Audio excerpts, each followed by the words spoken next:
Hey everyone, welcome back, or welcome if you're new. I'm Amanda from Amanda the Biblio, and today we are going to go over the books that I read for NewYearsathon. So NewYearsathon happened from the 1st to the 15th of this month. It was hosted by myself and Donna from Donna Marie Reads, and I'm going to go over how I did. I don't usually do wrap-ups, but I really want to get into doing them more. So we're going to go over the books that I read and the prompts to see how well I did this round. So we're just going to start at the beginning, and the first prompt was journal, and I did not end up doing this. I really wanted to, I just didn't get around to doing it. The next prompt was the first read of the year. For this one, I was going to read Through Gates of Garnet and Gold, and I did end up reading that. This book takes place in the Wayward Children series, and this series follows a world where there are doorways, and the doorways lead to worlds that kind of fit the characters better. Think Narnia, and the kids go to their world that fits like their personality and what they were meant to be. Sometimes they get sent back to their old worlds, which is this world, and they have to try to fit back into this world, and they just struggle to. So sometimes they end up being sent to this school where they teach them to kind of fit back into society, except that's not what's happening. I really love this series. It just somehow hits right for me. I cannot put my finger on what it is, but every single book since like the third or fourth on has just really worked for me. I ended up giving this one 4.25 stars, and I did have an arc of it from NetGalley.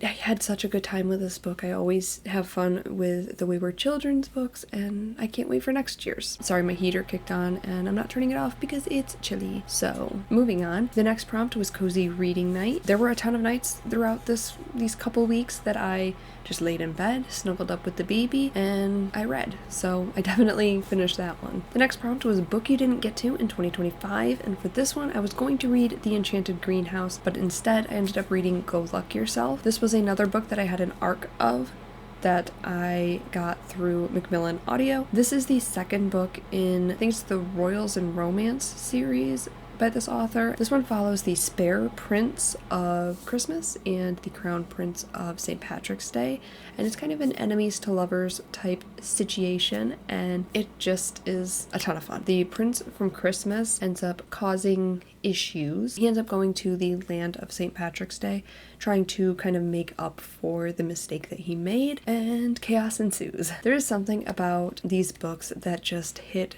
absolutely right for me.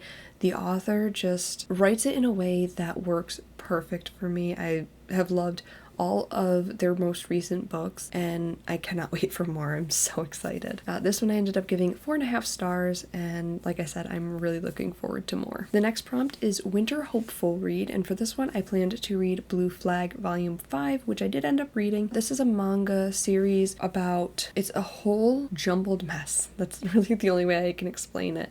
Like, one character likes another character, that character likes someone else, that character likes the first person, and it's just a whole mess. So this one I ended up giving a 3-star to. I don't think that it was necessarily bad, but I just have been finding this series really boring. There's not enough grabbing me to make me want to pick up more of these books, and I just was bored this entire time. There's not enough happening for me to just become obsessed with it, so it's making me not want to pick it up even though it's a manga. So at this point I'm DNFing this series, but if you've read this series and think that I really need to continue and that it's worth it, then please let me know. So the next prompt was hobby. Now I've got a few hobbies that I like to do, but for this prompt I'm going to be counting some crocheting that I did, and I cannot show the entire thing in frame, but this. I've been working on a blanket and it is gigantic.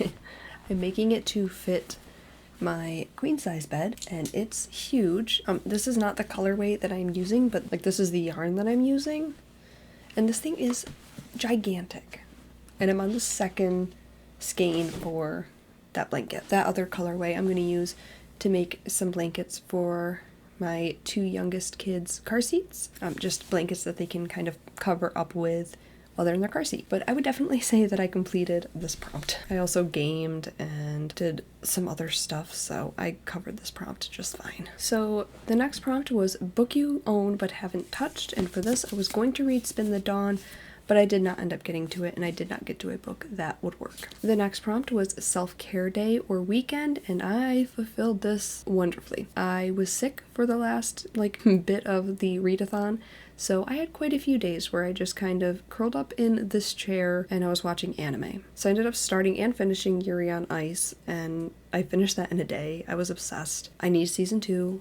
right now, even though I know we're probably not gonna get it based on what I've heard. And then I started, and I don't know if I finished it before the readathon ended, but I started Cherry Magic, and that one I enjoyed. It was a lot of fun, but it's not necessarily the best, but it was a ton of fun, so I enjoyed it. But I definitely finished my self-care day / weekend. The next prompt was to make a bookish resolution, and I didn't necessarily fully make a resolution, but I did. I knew that I wanted to kind of work on the way I rate and review books, so I made a system based on the Caw Pile system, but it's more closely based on Aaron Smith's Peach rating system, and I will have both of those linked down below so that you can check them out if you're curious about either of them.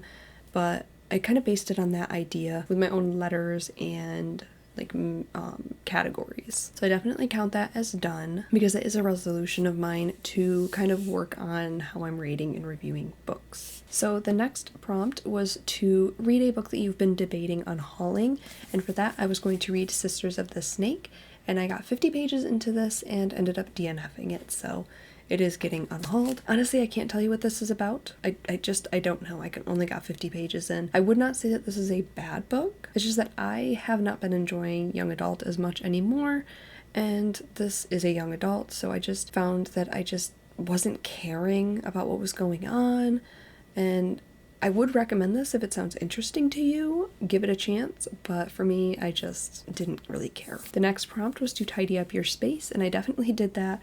I rearranged my entire desk setup and filming setup, I guess. I have a lot more I need to do, but I definitely did tidy a lot. The next prompt was backlist title you keep overlooking, and for that I was going to read Frostbite, but I did not end up getting to this. But instead I did read Exit Strategy, and this is a series that I just kind of keep overlooking. It's one that I want to continue, but I just kind of keep overlooking it. This series follows an android that has become self-aware, and this book specifically follows that android meeting up with its old owner. I ended up giving this one 4 stars. I enjoy these books, but I feel like I don't understand what's happening most of the time, but then I still end up enjoying it. I don't know. It's a weird thing, but I ended up giving it 4 stars, and I'm going to continue with the series. The next prompt was a book that encourages you to stop doom scrolling, and for this, I read A Sign of Affection, Volume 12. This manga is about a woman who, I believe she was born deaf. Yes, I think this one she was born deaf. There was another series that I read where he got sick and lost his hearing. But this is following her as she finds love and goes through college and enters the workforce. And I love this series so much. And I knew right away that this book was going to suck me in and not let me go until I finished it, and that's exactly what happened. I gave it 5 stars. Absolutely love it. I love these characters. This volume really kind of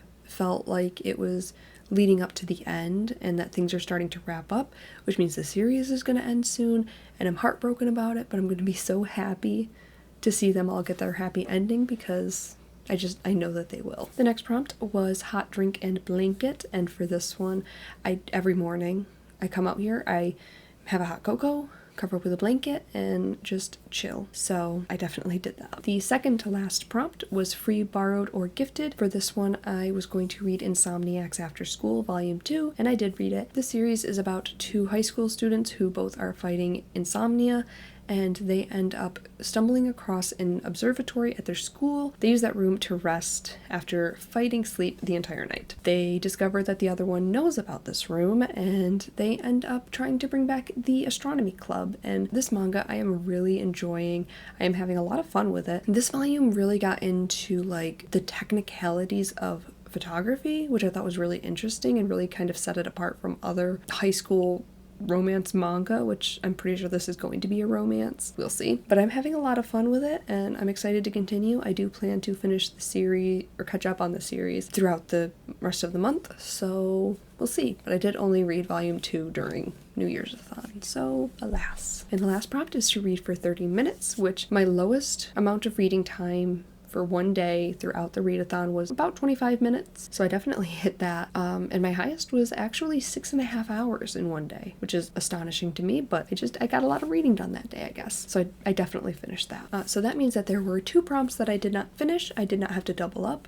I think that was a great way to start out the year. I had some pretty great reads, even if I didn't talk about all of them here. I will talk about them at some point, hopefully. I love New Year's-a-thon. I love starting off the year with a readathon, and I just have the best time with it, and I hope that you guys did as well. Let me know if you joined New Year's-a-thon and or what your first book of the year was. Let me know how you did for New Year's-a-thon. If you did join, make sure to like this video and subscribe if you would like to see more, and I'll see you in the next one.